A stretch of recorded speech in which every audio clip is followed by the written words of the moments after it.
Hello, everybody. Jordan and I are back this week for episode number 12 of the 1 Hour, One Brain Cell podcast. And today, come join us on an adventure as we go looking for Kate Middleton at the 97-year-old Willy Wonka Immersive Chocolate Experience in Glasgow, where Oompas promote in bio to an underage audience in the old-fashioned way, but they start playing Julie Ragbeer featuring Nomani. This is the 1 Hour, One Brain Cell podcast presented by nobody.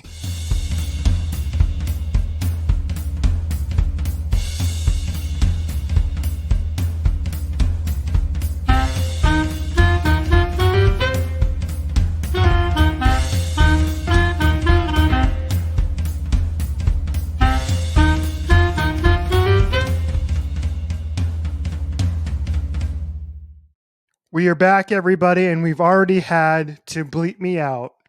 And the show didn't even start. That was the cold open. I already had to censor myself. Yeah, we haven't, we need to collect myself. We haven't been here for 2 weeks now. And I come back and you go on a heater right away with your cold open. I was like, what am I missing here? The best part of that, I miss doing this stupid show. I know. We have 2 weeks of content to get caught up on. And so for those of you who aren't online like Jordan and I are all the time, what I just said in the cold open makes zero sense to you. But we're going to try and explain ourselves over the course of the next hour or so. So welcome to the show, everybody. I, of course, am joined by my co-host Jordan and Big Ten champion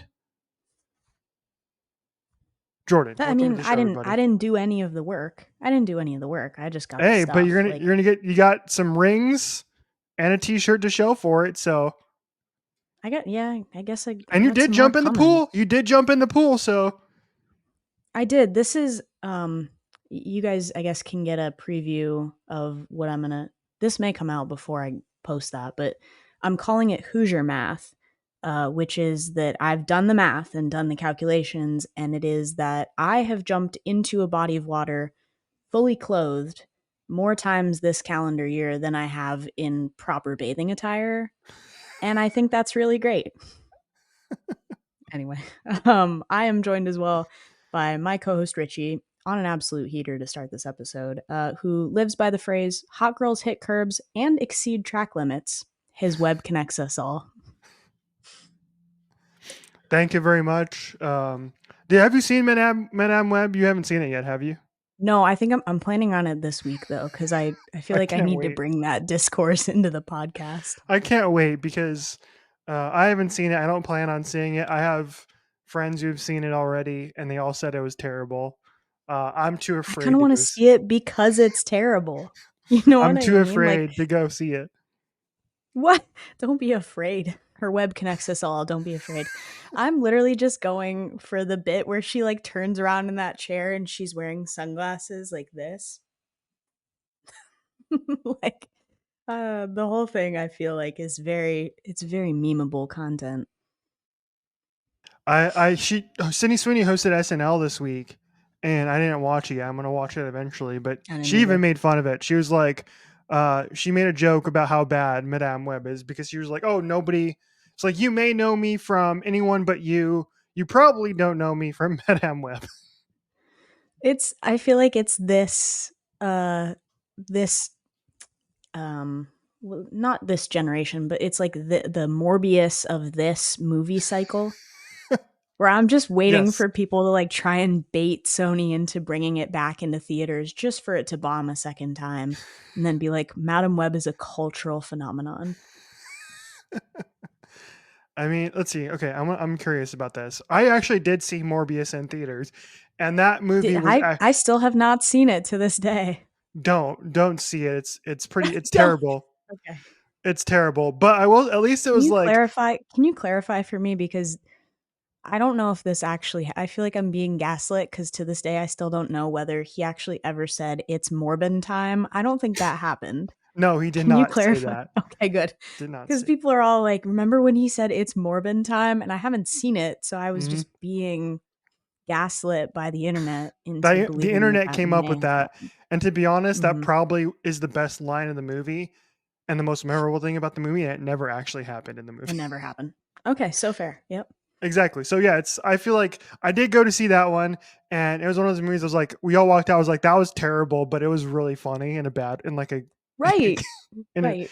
and in I think that'll be the case with Madam Web. Is like yeah, you're not walking into that movie thinking that it's going to be good. You're yeah, walking into that movie for the camp. yeah. I want to know who, like, Matt Smith played the villain in the Hmm. and I mean, what's the damn? I can't even remember the name of the movie. He played Morbius. the Morbius. Thank you, Jesus Christ. Yeah. Off to a good start, folks. This week. Can't one brain cell indeed. Anyway, he played the villain in that Mm. movie, and he was really campy. And he was great. I love Matt Smith from his Doctor Who days, and so he was great. And he made the movie for me. So I don't know if if anybody's going to do that for Madame Web. So good luck if you see it this week. I hope you enjoy yourself, and I can't wait for your review. Yeah, I feel like I need to bring that into the podcast next week. That way we can describe exactly what kind of tomfoolery took place. I will not be buying the Dune popcorn bucket, by the way. There were so many. There were so many at the AMC. I went to the AMC. No, but like it's the essence of that thing is disgusting. Like, can you imagine? Like, I don't want to put my hand in the bristles to, to get popcorn, and like you grab a handful, you try and pull it up. It's like a Venus. It's like trying to pull through a Venus Venus flytrap. flytrap. Like you're Yeah, or gonna like one. lose. You remember, or those finger traps from back in the day as Yeah, well. it's a Chinese finger trap. Yeah, you're gonna lose like popcorn pieces, and like for your efforts of sticking your hand in this nasty thing, you're gonna be rewarded with one singular kernel. And you're like, I can't do this. I can't do this. There, I went to AMC. There were plenty left, and I did not see one single person buy it while I was there. I went to go see Good. Dune on. I went to go see Dune on Friday afternoon in the middle of the day. If you buy one of those popcorn buckets, it should come with like an intervention. Yeah. Anyway. All right, we got plenty to get to this week. I want to begin with, I think, maybe the thing that became the most popular this week, which is this Willy Wonka experience that happened in Glasgow, Scotland, called the Chocolate Experience. People were promised extraordinary props, oversized lollipops, and a paradise of sweet treats, all promoted with dreamlike candy colored images on its website. Instead, what they got was an absolute disaster, uh, of which is the terrific picture of the seemingly Breaking Bad esque Oompa Loompa. Why is there's not a Everything I picture? hear about this is more unhinged. It's it's we're learning more and more about it as we go on too, which is even the best part. I don't have the picture pulled up, so maybe I'll put it in post. But you've all seen it by now, I'm sure. It's and then of the Oompa Loompa, and then we also have the villain of the piece, who is the unknown, and you've probably seen the video by now. Of course, we're just oh look who it is! It's the unknown. And it's this scary looking thing that comes out from behind a mirror, first of all, that's like very, like, as an adult, like, your perception of that is like, oh my God, that's like your like existential dread. It's like the fear of the unknown. As a child, that's the most terrifying thing you've ever seen in your life. And it's completely made up. Like that we just decided to create a villain and put it in there and have it be the most terrifying thing you've ever seen in your life. It's okay, and we have an update on this now. We finally found out who the unknown is. She published a video explaining herself. So let me do this here. Here we go. This is the unknown here. Here we go. This is the unknown. Listen to the accent here too. The accent here is like straight out of Harry Potter, which I love, which Is it makes very, sense very because Scottish, I would imagine? obviously it takes place in Scotland, England. Here we go. Hello, it's Felicia, and this is my official unknown face reveal. So, ba ba ba ba ba ba ba. Hello, I'm Felicia. I'm 16 and I am the unknown. I am a ghetto. Sorry to disappoint. Second of all, this is actually my real hair. It is not a wig. Third of all, don't worry. I have proof that I am the unknown. Don't worry about that. Here's proof number one, I suppose. This is me. That's some of the cast. That's me. I still had my mask on at that point. That was actually after, like, this is when it was shut down. This is when everyone got told to leave. That was when we took this cast photo. I've got pictures. Hold on, I gotta pause on that for a second as we leave up this scary image of her in the mask Yeah, behind her. so scary. Oh my god. Um, Cover my screen here. the I fact don't that wanna this look at was so bad that they had to call the cops to shut it down literally, it was like was too you can much. correct me if I'm wrong on the backstory here, but it was like people paid money to go Yeah, to this event. All of the online $45. images, right? Mhm. All of it was it probably £45, but like all of the online images were AI generated, and then they show up and it's like an empty warehouse with like a bunch of actors and like stuff just put on the walls, and then like you said, that like very scary like Jesse, we need to cook Oompa Loompa. And the funniest part about this is that one, people were scammed into buying tickets for it, but like two, it was so bad that they called the cops Mhm. and they shut the whole thing down. Like the police rolling up to that must have been like, what are we getting ourselves in? Like, what do you say when you call 911 about that? Here's Not, the I here's don't the know what you story call here. it, By Saturday 999. afternoon, the experience had been canceled, and local police confirmed to NBC that they were called to the scene after attendees who felt conned began demanding refunds. And further examination, along with interviews of people who hired to work the event, hints that the artificial intelligence generated media may have been played a key role in creating its veneer. So, Clearly, so horrifying. And I like reading all the tweets about it, but somebody was like, the Willy Wonka experience, like, scared my kids, like, was, making the kids cry or whatever it was. I was like, you all clearly missed the point, because the entire first movie is so scary. If you like think about it, all of it was like, let's make the kids cry. Let's do it. Like, let's destroy the children until are there's you like talking one about the left. Like the boat original? ride. You're talking about Yeah, the original Gene Wilder one, right? like the Yeah, Gene Wilder Willy Wonka. That yeah, whole thing was so scary. Like the boat ride scene, yeah. That so yeah, scary. the All of it. acid trip. Yeah, that was like with and there was like spiders involved. Very scary. There was the girl that got like eaten by squirrels. You remember? She got like torn apart by the squirrels. And then they were just turning people blue, drowning in the chocolate river. Like all of it was like very, and it had to be under the like facade that's like, no one's actually died here, but you were like, you got sucked up a tube into a chocolate fondue fountain, you're not surviving that. I'm sorry. The whole thing is so scary if you think about it.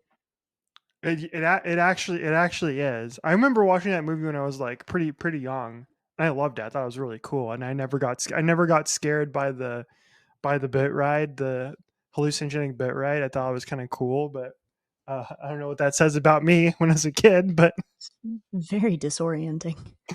all right, so that's the Willy Wonka experience, folks. Just truly the memes. We can't even get to all the memes that came out and surfaced from it. It was so good all week long.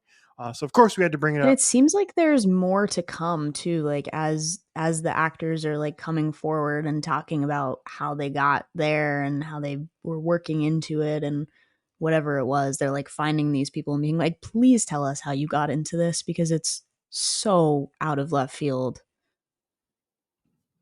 All right, another viral tweet this week that you Oh. made sure to send me and said we had to talk about this week is this tweet from uh, that said, apparently my 9-year-old daughter's imaginary friend is the ghost of an 8-year-old girl named Rose, who died of bubonic plague 200 years ago. And I'm sure this is a completely normal developmental stage. I don't even know what to say about this. Like, you'll hear those stories where parents are like, yeah, my kid has like an imaginary friend and they're going through like a really scary phase of their imaginary friend. And reading this tweet, but also reading the replies to that tweet is like, don't do that because it'll make you like afraid to turn your lights off at night. It's like all of these children having like poltergeist level, like kid imaginary friend experiences, like all of these could be the plot of Insidious 4. Just, it's not for me. That's not for me. If a child ever says that to me, I'm treating it as possessed and I will not be in that vicinity. I'm going home. Here's some more of the tweets here. She also went on to say, my 7-year-old is now arguing that the plague is just a made up thing. However, Rose apparently chimed in that most of her village died of it. So I guess my 9-year-old won the argument. What is happening? It's your What are they 9-year-old. teaching? It's your 209-year-old that won that argument. What are they feeding these children nowadays where they come up with this stuff, man? Jiminy Christmas. Right. Like me as a kid, like my mom was like, yeah, you liked to, she wrote it in like my little baby book that I think we talked about a couple episodes ago. And it was like, you used to like to watch Judge Judy when you were a kid, which was the scariest thing about me. But these kids will come out of nowhere and be like, yeah, this is my friend Margaret. She's 120 years old. And if you take the ribbon off, her head will fall off her body. And also there's someone behind this yellow wallpaper. Like, ugh. As Kids someone are who so grew, scary.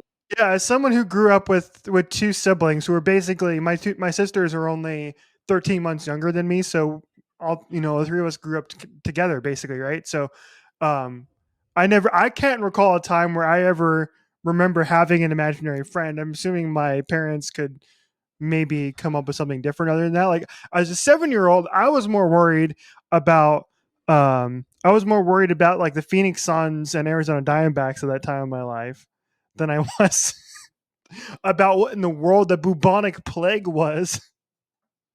Right. You're like, yep, this is my imaginary friend. She's just a floating head and she died of the bubonic plague. You're like, whoa, we don't have There's time to unpack all of that. there's some more here. This was from earlier this year, but this is an update. My 8-year-old Oh, used no. static electricity to stick these balloons to the walls, and she's calling it, Okay. check notes, the Hall of Lost Souls. What are these, dude? Are they just watching like Ghost Adventures? What is happening in their household, yo? Oh God. What are you letting them consume for media? Because take that away immediately. The Hall of Lost Souls is straight out of Indiana Jones. So Oh, maybe they're just big Indiana Jones fans, I guess, you know?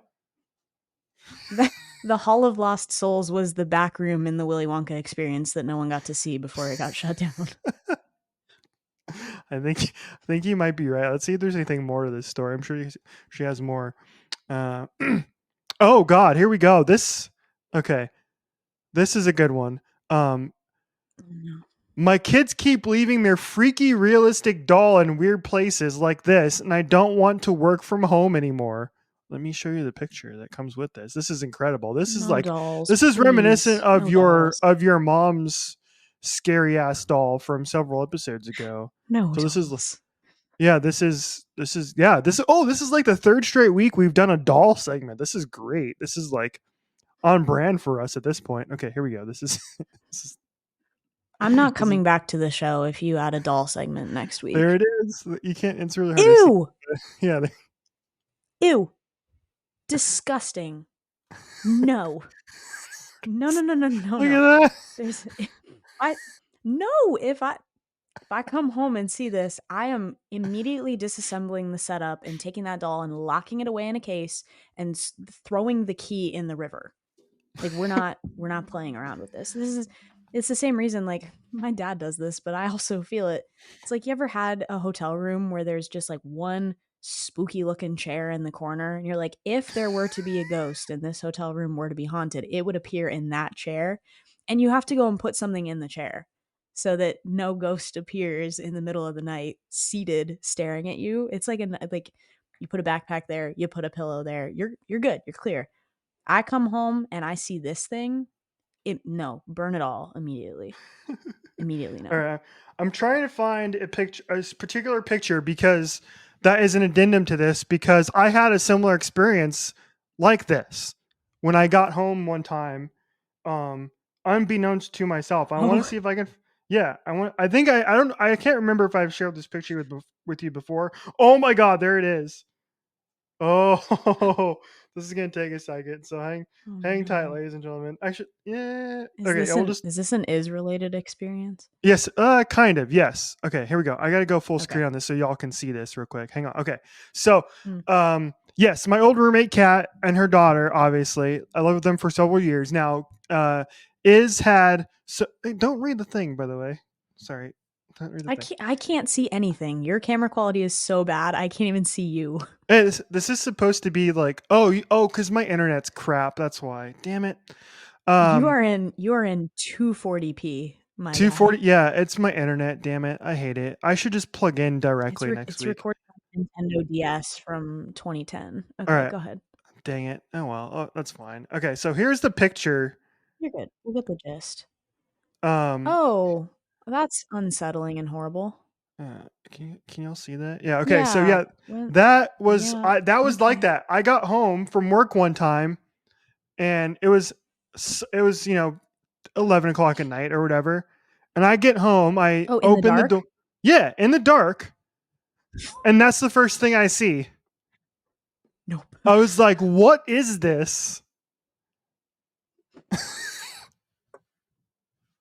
Moving out. That would have been it. I would have had a vacancy notice on the counter first thing in the morning. Gone. The Nope, funny thing is, goodbye. Kat originally was gonna like stay up and because she'd always know when I was getting home because I would go up the stairs and my footsteps are so loud coming up the stairs that you'd be able to hear me coming up the stairs. That checks out. Yeah. So that she checks wanted out. to stay awake and get my reaction to these two scary ass dolls. Just sitting there in the living room when I got home. So yeah, I was scared. I was very, very scared at the fact that these two scary ass dolls were sat in chairs by themselves.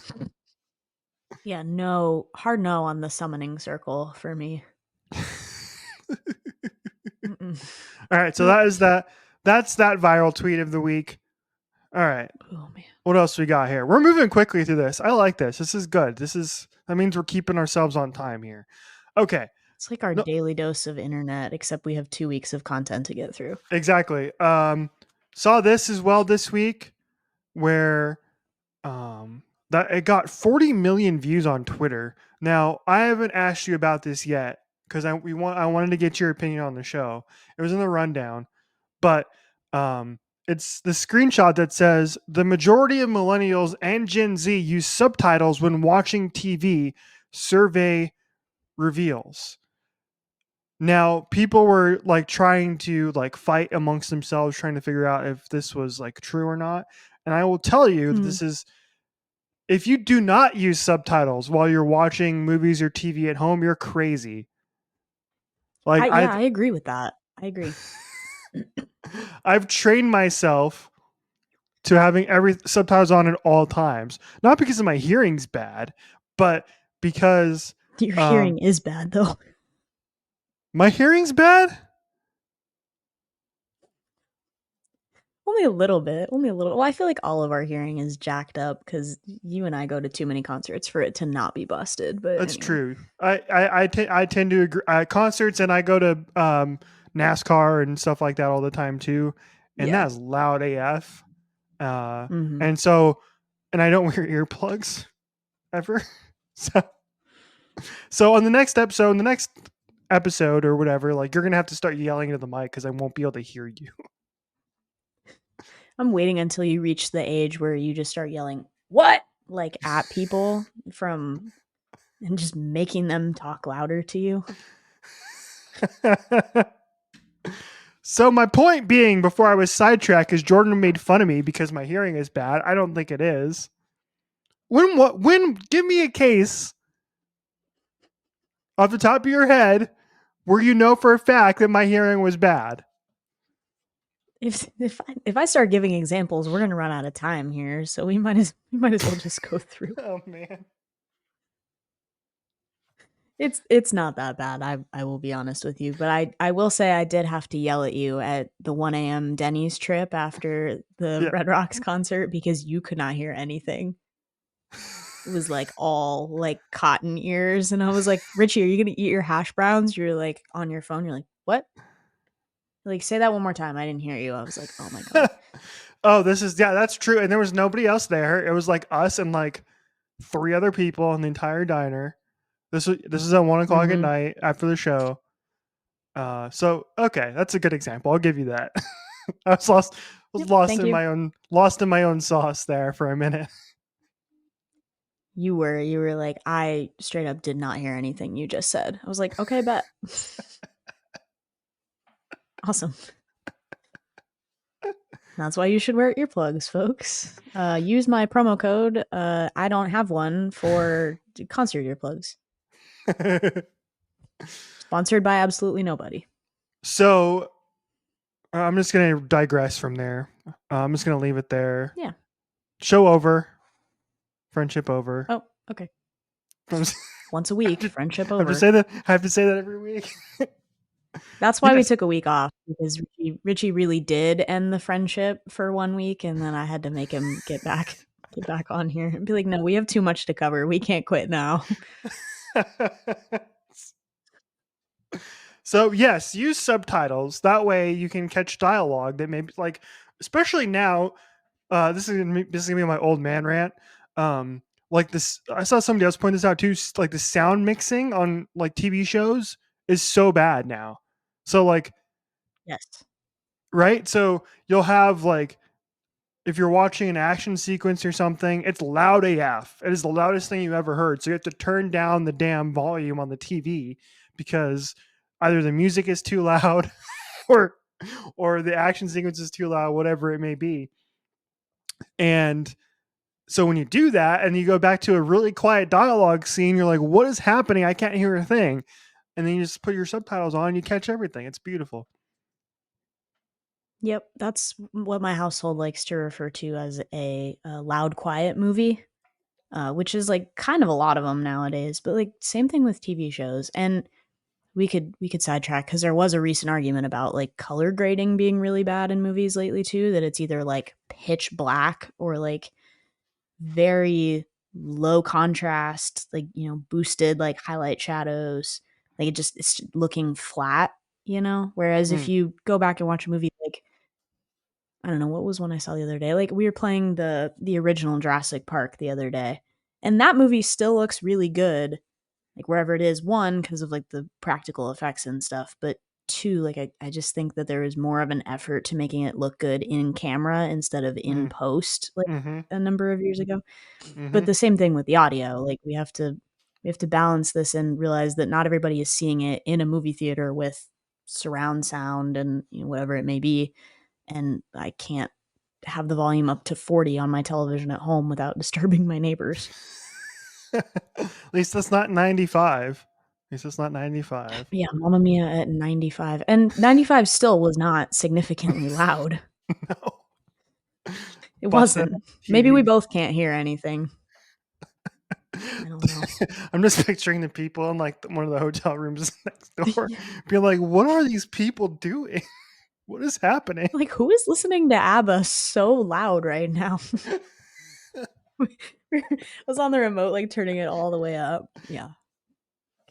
Anyway. Oh, good times. That's in our, I think that's, did I put that in our open? I think that might actually be, at least part of that is in our open. The movie, the experience of taking in the movie is definitely in our show open, but I don't know if the 95 is there. I think it might be, honestly. I should know this. We're 12 episodes into the show and I don't even know our own intro.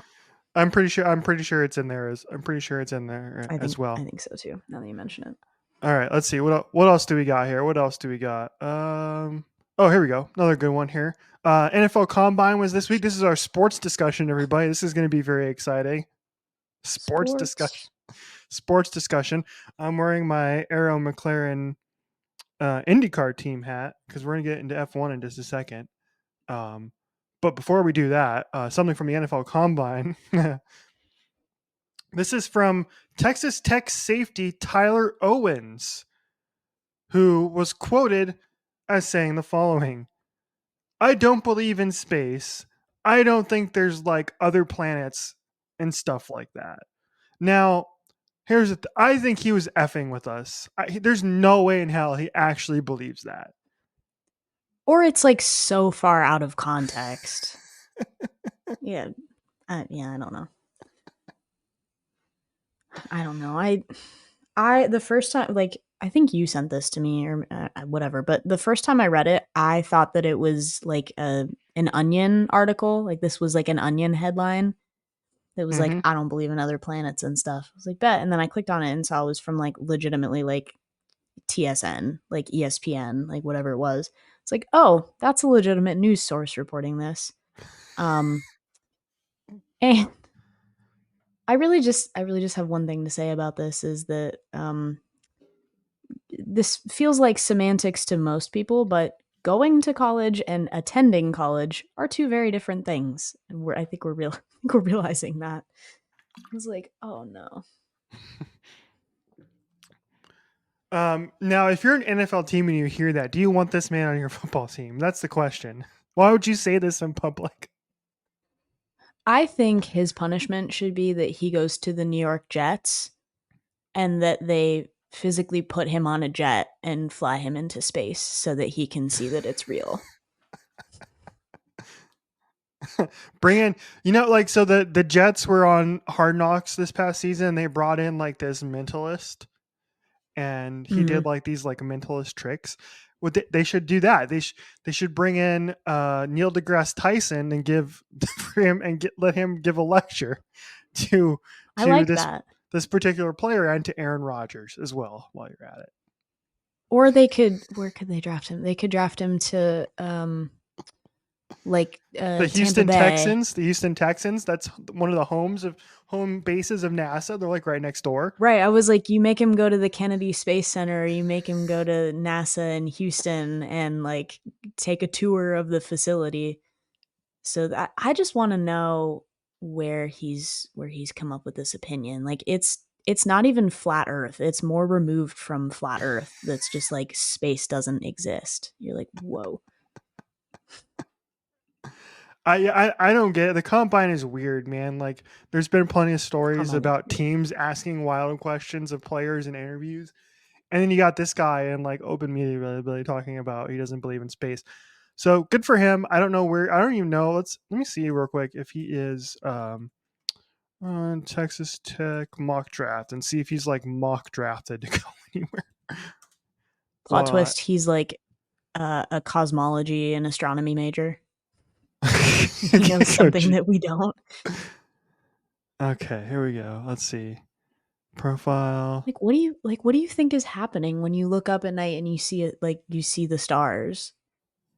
Is there just like a tarp covering Earth that someone has poked a bunch of holes in? Like, what's happening here? Okay, let's see. The sun is a star. How do you not? Oh, he even said. He said, and I started seeing flat Earth stuff, and I was like, "That's kind of interesting." Oh, Jesus. Okay, well, good for you, dude. It sounds like he wasn't like a top draftee. It sounds like he was just like a prospect that isn't expected to go super high. So, good for you, Tyler. Hopefully you get to go visit space on NASA one day. All right. It's like it's a prime collab opportunity for NASA to be like, bring this kid in. Let's teach him something. Let me show you the Hubble Space Telescope. Okay. Right. Let's move on to our continuation of our sports segment. Congratulations to Max Verstappen for winning the Bahrain Grand Prix round 1 of the 2024 Formula One season. This will be our weekly Formula One recap that we do on the show. Now that Jordan has gotten Jordan is invested in the show. Jordan I feel like we're going to lose a lot of listeners on this. We're going to have to like timestamp it and be like, if you don't want to hear us talk about Formula One, skip ahead to this. Hey, it's one of the most popular sports in the entire world. So, we can do whatever we want with this podcast. So. It's our show. It's our show. So, did you enjoy watching? Did you enjoy it? I really did. This was my first full race weekend, so it was really really fun to like. Because like I said, I've been just slamming all the old seasons of Drive to Survive, and so I'm catching up on some of the lore of previous seasons. But this was the first one where I like fully got to experience it from start to finish.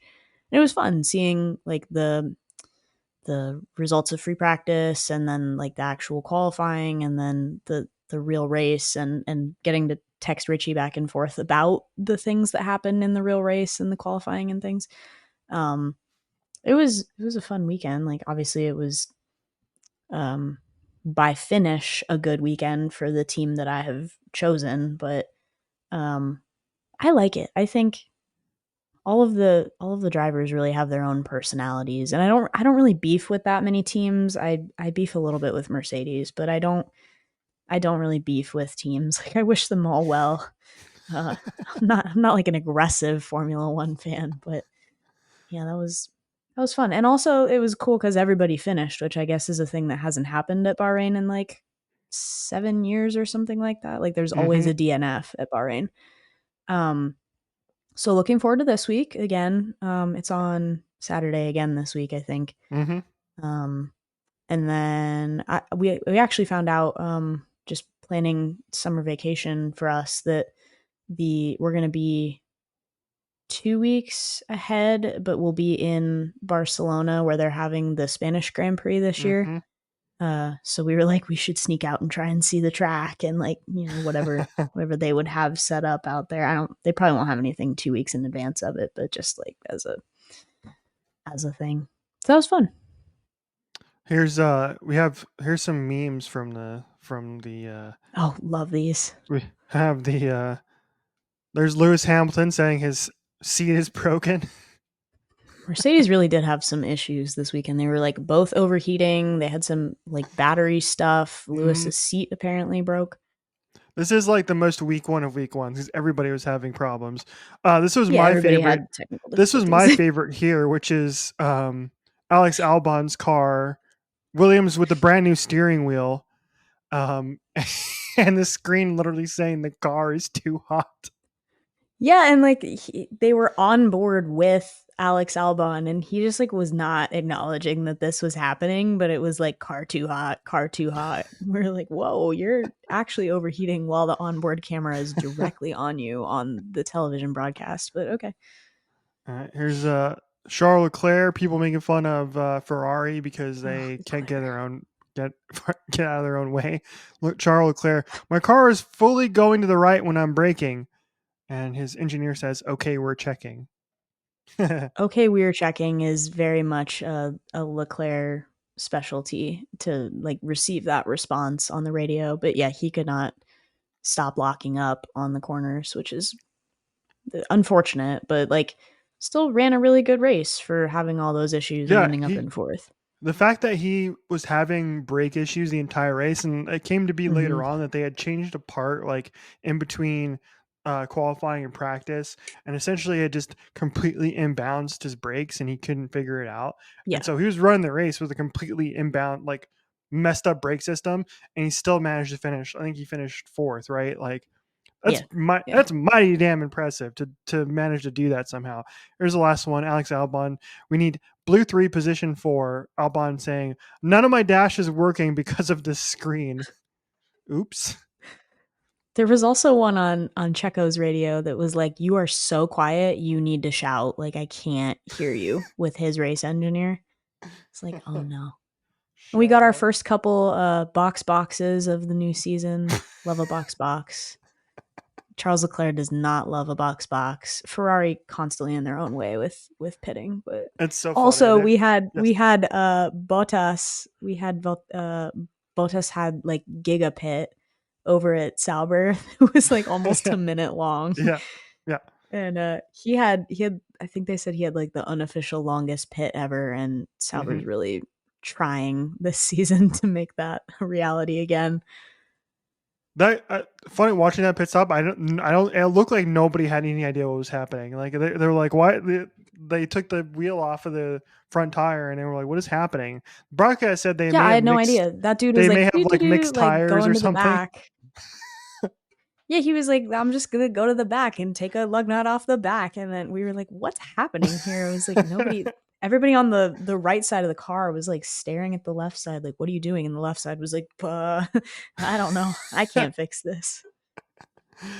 And then, post race, we had the thing that has become the most interesting part of the entire week one, which is a little dust up between the little one Yuki Tsunoda and Daniel Ricciardo, which is yeah. At the end of the race, running P13 and P14, I believe. Daniel Ricciardo was on a different tire strategy than Yuki was, so Danny was running soft tires, which are generally the quicker tires for the most part on a shorter run, and so he was running quicker lap times than the cars in front of him, who were all on the harder tire. And so he was catching him, and he caught Yuki, and they told Danny to go ahead of Yuki to try and get past the next car in front of him. I don't remember who it was. I think it was Hulkenberg, right? I think it was Nico Hulkenberg. It was K-Mag. It was K-Mag. Sorry, yeah. Kevin Magnussen was ahead of him. And so they were trying to get... It wasn't... Was it Stroll at that point, too? Stroll was somewhere in there. He was in 10th. I think he finished P10. Got the points. Yeah. And so they were like, okay, Daniel, you can pass Yuki, so that way they can try and get up head to position 12. Yuki was having none of it. Yuki was running a really good race for them, and he was running better than Daniel the entire race. And I don't blame Yuki at all. I'm like, what's going on here? Especially out of the points, which was Daniel Ricciardo's points. Like after the race, he was like, they were both going to be out of the points. What does it matter? We were out of the points. It's no big deal, dude. And so after the race, on the cool down lap, Yuki Tsunoda damn near like hits his teammate going past him to send him a message. I'm like, dude, that wasn't Daniel's fault. Like, blame your team, bro. If I'm Yuki in that situation, do you simply just turn your radio off? They're like, that's probably not a thing, but it's like teams will do that if your teammate is lapping faster than you, they will plan to have you two exchange positions like on a straightaway and pass each other. And Yuki really locked him up on the cool down lap there, trying to like get back in front of him and prove a point. But like I feel for him. Like it didn't really matter at that point in time. And the best case scenario, I guess, is that you change your finish for whatever reason. The worst case scenario is that you two hit each other and damage both of your cars and make everybody angry. That like in Drive to Survive, there's famously some Alpine beef. I guess back when it was Force India, there's beef between the Force India cars a lot. And then the two McLarens actually almost hit each other at one corner. You had Oscar and Lando right up next to each other, and thankfully they didn't. But like, yeah, you don't hit your teammate. Don't crash your teammate. That's not cool. So the next I get race, it. Like it's every man for himself, but I get it. Yes. So the next race coming up, also shout out Alpine for being absolutely terrible. Somehow not coming Alpine in last. They literally put 2 combine harvesters out on the track and said, we're hoping for the best. Like, what they expected to finish there. They're lucky that Haas continues to be Haas, I guess. And there was all kinds of nonsense. I can't wait for us to get some Haas points this year, because you have a Haasie in bio. Oh, there we go. Yeah. I was waiting for that this week, and I could not use a Haasie in bio. Couldn't use that. Couldn't use a Sauber. I hardly know her. Like I had a thing queued up here where I was waiting for some points, but neither Guan Yu or Bottas finished anywhere close to the top. They have a disgusting color on that car, by the way. The high vis green. Like, no, the green. I actually love it because it stands out, because it looks so much different than the other cars. There were a lot of darker colors, a lot of blacks. The ones I kept getting confused a little bit were the Aston Martin and the Mercedes, because they both have a little bit of that racing green that's like a green gray. Mhm. Like if you look from a certain angles, you're like, what car is that? And then George Russell continuing to just avoid track limits like the plague. Anyway, Week 2 coming that up. was fun. And the little segment that they had too of the drivers going karting before That the was race great. was That really was so fun. funny. Yeah, that was really funny. Lando driving through a sector and being like, "FIA didn't see it." We're like, "Bet." Alex Albon just going full on straight Full through the send. damn sand trap. Full send. Yep. It's Alex, what perfect. are you Don't change a doing? thing. Don't change a thing, Alex Albon. Which that was Jordan, you said, I think was it you that tweeted it out that this is like a preview of our race coming up here in a few weeks. Yeah, it is. I don't know if we mentioned this on the last episode or whether that happened in post after we had already shut down the show, but I'm making Richie go karting with me when he comes out here. We're preparing for what might be some really good content, but I was like, this is a preview of what our race is going to look like. We were like, if there's anybody who's going to exceed track limits and go into a barrier to try and gain a competitive advantage, it's probably me. But like, I don't think that they're going to allow that to happen because it's like hard barriers. But anyway, I was like, if there's an opportunity, I might have to send it a little bit if I didn't see it. Yeah, my prediction is that at least one of us is going into a barrier at some point in time, for sure. Probably me. Probably me. You said it, not me. Hot You said it, girls not hit me. the curb. Hot girls hit the curb. Hot girls hit curbs. Hot girls ignore track limits and get their lap times deleted. All right, we have Full of 10 Pierre minutes left in the Gasly. show.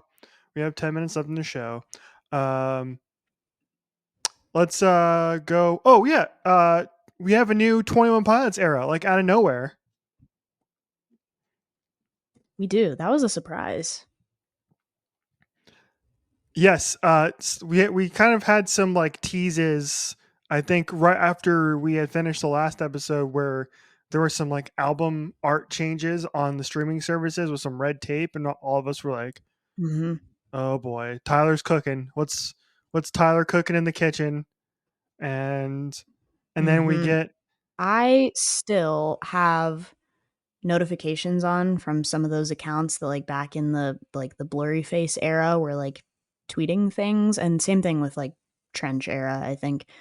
But it was like receiving a Twitter notification and like it's an alert, so it comes through like on my home screen. Like receiving a push notification that's just a bunch of like binary code, and I was like immediately transported back to high school. I was like sitting in my room by myself trying to like decode the blurry face lore, like going through the website source code. Like it's like what Swifties were doing, but like, you know, I'm built for this, I guess. But I remember like trying to decode all of the trench lore through like coded messages and Morse code and like a cipher. Like I probably have somewhere in an old notebook of mine a bunch of scratch that looks like a crazy person that was like trying to decode a trench cipher, and it immediately flashed me back to that period of time in my life where it was a very scary experience. And then we were all like, well, it's happening, everyone prepare yourselves. So we got the album art changes, and then we got the lore video, which my favorite part of this was that this is lore that's literally been like 10 years in the making at this point, right? And I barely understand it, like at all. And then the Pilots put out the video that's explaining the lore in its entirety in 4 minutes. I was like, thank you for doing that. Now I'm caught up. I know what's going on now. Clancy in bio. Clancy in bio. Clancy, exactly. Clancy in bio. Yeah, it's. I'm gonna have to. You might as well just cross that bingo square off, because I'm gonna have to title this episode like my podcast in bio, because I think that joke is so funny for no reason. Like it's not it doesn't make any sense. You might as well just go ahead and scratch that off. But I'll do it. I can do that. uh, Yeah. No bingo, so we're still good. yeah, we're still safe. There's a lot of lore though. It is deep. There's a lot to unpack. So fair warning, if you're new to this and you're just getting in here in this era of 21 Pilots, the amount of material you're going to have to cook through is dense. So dense. Yeah, just go. How are Just you go. feeling, by the way, about the new single as a lead single, as like a potential tour opener? Like, where are you putting it in the hierarchy? All right. So, first of all, return. I will say that as somebody who previously, my favorite Pilots album is Scaled and Icy. I love that album, and that's controversial to the clickies out there. I know, but I like the kind of completely different sound that album gave us from previous entries. I like the more like dancey pop vibes it gave us, and so I'm a big Scale and Icy fan. So, Overcompensate is a return to Trench and Blurry Face and kind of that um, more unique 21 Pilot sound, right? And so that was cool. Mm-hmm.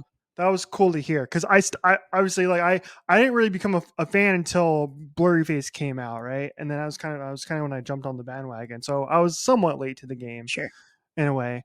But I think it's gonna be like a sick, like they're so good. Like even in the Scale and Icy era, they opened up with a Good Day as well, and they always and Tyler has always said that like our first lead singles and our first songs on the album, that's always our because I think Tyler thinks this way when he's making the album and whatnot. He's thinking of how it's going to play on tour, and so he knows exactly where he's going to go with it. And so this song opening up is going to be so sick because it's like the I was like picturing it in my head when I was listening to the song like yesterday. I was like, this is going to be so cool. And then you're going to have everybody, all 15,000 plus people just screaming, welcome back to Trench. Like, oh, it's going to be so good. That's going to be so cool. I'm so excited for that experience. I think I was texting my dad about it because he's he's a big fan. I was curious. Let's see what Rob thinks. Yeah. For the listeners, we've attended 5 shows together now of 21 Pilots. I've had 7 total. So he just joined the little 5 timers club there. Nice, good timing for the gesture, I guess. I'll allow it. But he did, and we were talking about it. He sent me a video as well about the lore, which is probably the one that was linked, and was like, this dude goes deep in there. And it was like, we're thinking that the vibe of the album is gonna be more like No Chances and Redecorate from Scaled and Icy. And that it's going to be a little bit, like you said, it's going to be more of that, like back to the classic 21 Pilots sound. And we like it. We like Overcompensate as an opener better than Good Day, No Chances. Mm-hmm. Just a little bit. Good Day doesn't really like it's more fun live with the visuals and stuff where you get to, kind of get ingrained into it. But just as a standalone single, I don't typically go and hit play on Good Day. I'll just like skip ahead. I'm sorry. That might be one of my skips on that album. We like it better than that. We do not like it better than Jumpsuit because Jumpsuit is lit live. Mm-hmm. And I won't put it as high as like Heavy Dirty Soul, Fairly Local from the Blurry Face era. Mm-hmm. And like you said, we were a little bit late to the game in that we never saw any of the Vessel era shows. So I don't know. I think it's on par with some of those other like really hype, really loud, big energy openers. I'll be excited to see how it plays out. But Jumpsuit was just, I think that has to be my favorite, to be quite honest with you. Like you come out with the torch and the fire, and the car on stage lights on fire. It's like you can't beat it. And if you're in the pit, it feels like you're gonna get your eyebrows burned off, which is like, let's go. It's like the same thing that happens with Bad Blood at the Eras tour. Like, I didn't know that the fire was coming the first night, and I felt like my eyebrows were gonna get singed off. You ever seen? This is derailing. Now I'm really cooking and derailing. This is my brain is going in 14 different directions. Galaxy You ever brain. seen? It is. It's from the Chromatica tour, the Lady Gaga Chromatica Ball tour, where that person cooked a piece of toast in the pit on the fire on No. the pyrotechnics. No. Like, brought a piece of bread and like toasted it. Unreal. I wish I had that. I don't have it handy, but anyway, go look that up. I'm excited for more fire effects. Let's leave it at that. Yes. More fire. Yeah, like I foresee the opening of the show similar to kind of the ending to the Overcompensate music video, which is Tyler and Josh like getting off the boat, and like Josh is doing his like, or he's the torchbearer in most of the lore, I guess. So he's gonna come on stage with a torch. Like in the last era, they came on and like they came from like out of nowhere, and they like would walk on like through the crowd almost on stage, and they were wearing like a white mask and like cellular glasses. So like that's how I ever see it. Torchbearer Josh walking out on his own, perfect. Welcome back to Trench. I see it. The pieces are falling into place. There was some more. There was some discourse this week too about like, I think it was after the single came out, and there was a tweet. I don't know if you saw. You probably did. I didn't send it to you. But somebody was like, I think it's time for car radio to leave the set list. And I was like, what are you talking about? Don't you dare. Nope. Get out, leave the building. Goodbye.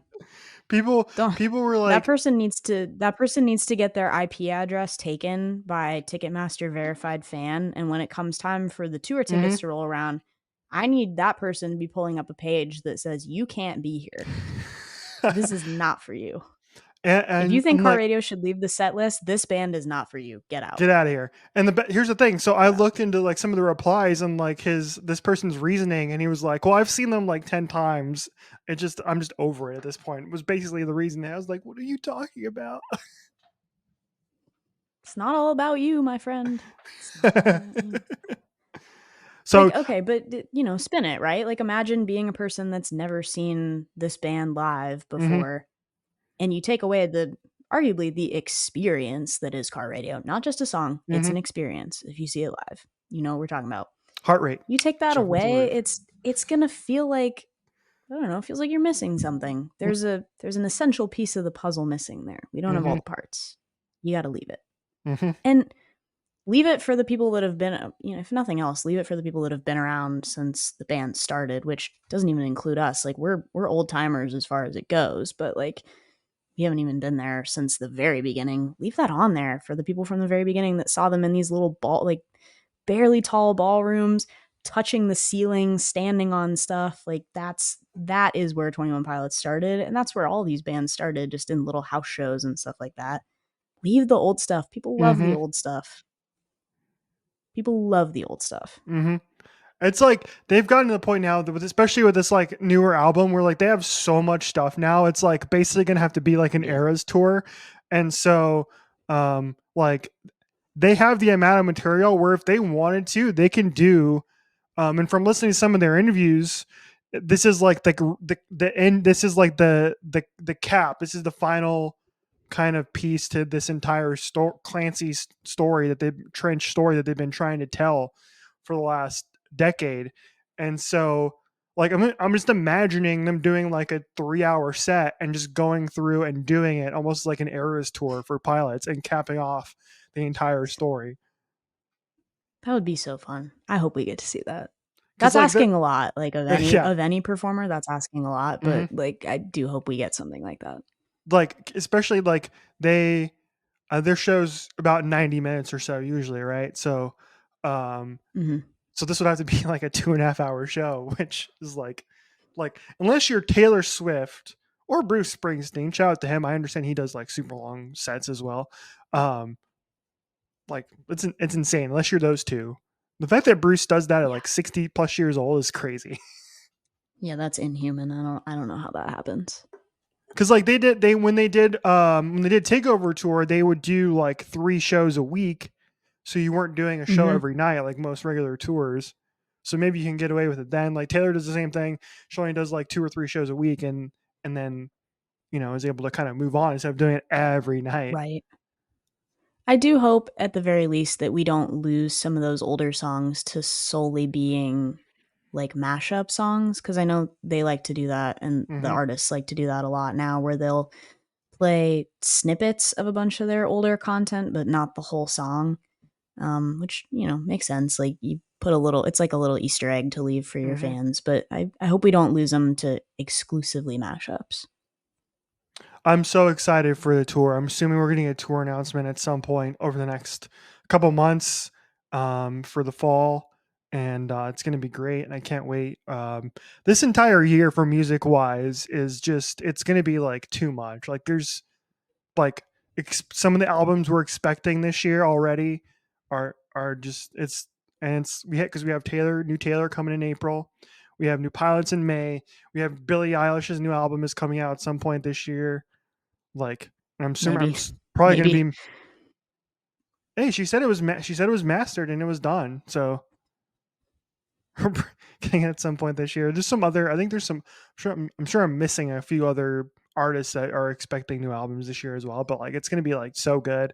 My pocketbook is going to be broke by the end of the year. We're never financially recovering from this. And the biggest cost, arguably, of all of this is that for the foreseeable future, we've lost Boy Genius. I hate to bring that back and really live Boy Genius. Dampen the mood here, but like maybe a solo project from some of those artists this year help to soften that blow a little bit. We'll see. You never know. All right, everybody. Hour and 2 minutes. Not bad. Not bad considering all the ground we had to cover. I think we did a pretty good job. Not bad. He did pretty good. That'll play. That's a decent lap time. Advancing to Q2 next week. Yes. Yes, we might be in the points. Might be. Yeah, I think great show, good stuff. Congratulations again to the Indiana swim and dive team, both the men and the women, for winning the Big Ten championships over the last couple weeks. Impressive performances by both of them. If you haven't already, go back and watch the final race from the women's competition. Like truly one of the greatest. It's not real. That doesn't feel real. Truly one of the greatest performances you will ever see in the pool. Like, if you're an Olympic swimming fan, and a lot of us are, like, it's some of the best. Even if you don't know anything about the sport, there's like a 3-minute video that somebody from our media team cooked up, and the story behind that is super cool. Anyway, I could go on about that, but the media team is incredible that works with us. It works with all of the IU athletics teams, but there's like a 3-minute video that they cooked about the last day of the meet, and like truly backs against the wall, like what had to happen. That's the reason we didn't record last week also, is because I straight up had no voice left. Like I had to go to UPS to pick up a package, and I like croaked at the guy, and I was like, I am so sorry, that's the noise I just made. I haven't spoken to a soul in like 12 consecutive hours. I can't. But go watch that video, because it's so cool. It's like a trailer. It's like a 30 for 30. Like you could make a whole documentary on all that. And getting to live that experience is something that will probably never happen again. And that's probably better for my heart, because I don't think I could take that. Can't do it again. Yeah. Again, the entire meet coming down to the final event, and literally the final 10 yards of this event for the most part, to win. The very last leg. Yep. To win the Big Ten championships for the first time in several years on the women's side. So Congratulations to all the swimmers and divers on both sides, the men and women. Terrific job. Off to a lot of them off to NCAAs, I'm assuming, here soon.